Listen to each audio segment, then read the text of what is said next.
সাদা পাথর লুটপাট হয়ে যাচ্ছে। আমি বক্তব্য দিয়েছিলাম পাথর কৌড়ি ছেড়ে দেওয়ার জন্য, আমাদের খনিজ পাথর উত্তোলন করার জন্য। আমি লুটপাট করার জন্য বক্তৃতা করি নাই। আমি ভারত থেকে পাথর চা দামে আনার বিরুদ্ধে আন্দোলন করেছিলাম, যে আমাদের দেশের পাথর উত্তোলন না করে ভারত থেকে পচা পাথর চড়া দামে আনে, এর বিরুদ্ধে বক্তৃতা দিয়েছিলাম। কিন্তু আমাকে আজকে তারা বলতেছে আমার বক্তৃতার কারণ কি তারা যদি চাঁদাবাজি বন্ধ হয়ে যায় তাহলে দলই তো বন্ধ হয়ে যাবে, তাদের রক্তই তো চাঁদাবাজি। জুলাই বিপ্লবের আন্দোলন শুধু একটা নির্বাচনের জন্য হয় নাই। জুলাই বিপ্লব কেন হয়েছিল? ওয়ালে ওয়ালে খাম্বায় খাম্বায় মানুষ লিখে দিয়েছে। আমি সাংবাদিক বন্ধুদেরকে প্রশ্ন করতে চাই, আমাকে দেখান তো কোন ওয়ালে বা কোন খাম্বার মধ্যে লেখা ছিল আমরা নির্বাচন চাই? একটা নিদর্শন আমাকে দেখান যে যারা জুলাই আগস্টের সৈনিক ছিল তারা ওয়ালে লিখেছে আমরা সুষ্ঠু নির্বাচন চাই। আমার নজরে এরকম লেখা কোন জায়গায় পড়ে নেই। বর্তমান অন্তর্বর্তী সরকার কেন হয়েছিল? তিনটা উপহার আমাদেরকে দিবে: সংস্কার, বিচার, নির্বাচন।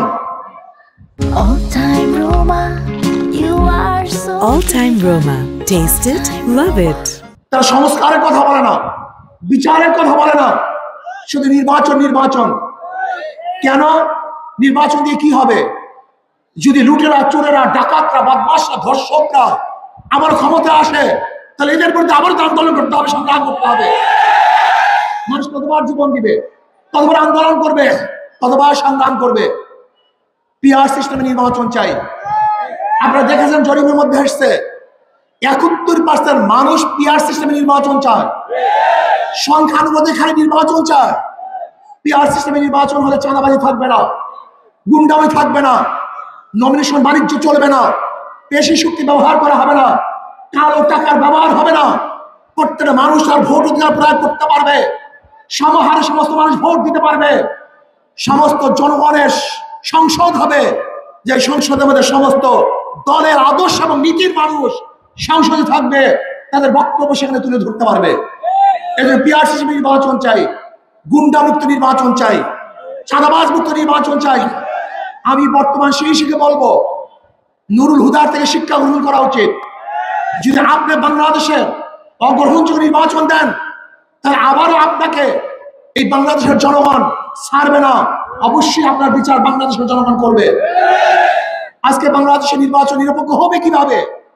যেখানে পুলিশ নিজেদের থানাকে নিরাপদ করতে পারে না, সেখানে সেই পুলিশ ভোট কেন্দ্র নিরপেক্ষ দিবে কিভাবে?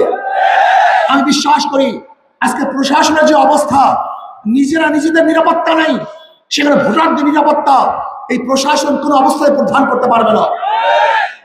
আজকে জুলুম, চাঁদাবাজি, অত্যাচার, খুন বেরিয়ে গেছে। আমি বাংলাদেশের জনগণকে বলবো